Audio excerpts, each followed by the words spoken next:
Now, don't try to distract me. I got a lot of stuff to remember out here tonight. First of all, we talked about the birthdays and people visiting from other countries this evening, and I had some people come up. We forgot to bring up the anniversaries. Let's give a big round of applause. Everybody's out here celebrating the anniversary with us tonight. Happy anniversary to you. We're glad you're here. If we got any newlyweds, we want to wish you all the luck. This is a good place to come earlier in your marriage. Because these beans will make it or break it for you here in the next week or two. I can give advice to the young folks. All the other people who've been married a little longer will tell you, memorize your anniversary quick. Oh, that's a good idea. Because that's the one thing, if you ever forget that once, you'll never do it again. I can tell you that now. And sometimes your wife, if she's like mine, can be evasive.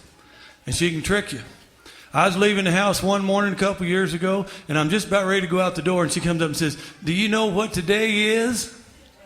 And I didn't. Oh. So I did what any good husband does in that situation. I pretended that I hadn't heard her and went right out the door.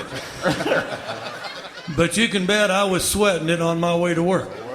I looked through everything. I couldn't find nothing, so I just called over to the candy store and had them send a box of chocolates over to the house just to be on the safe side. That's a good thought.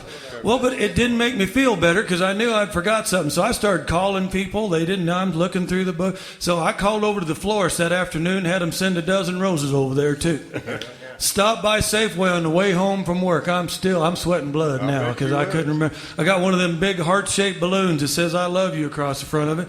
And I met her at the door with that big balloon, gave her a big hug and a kiss. She said, "Oh, this is the best Groundhog's Day I've ever had."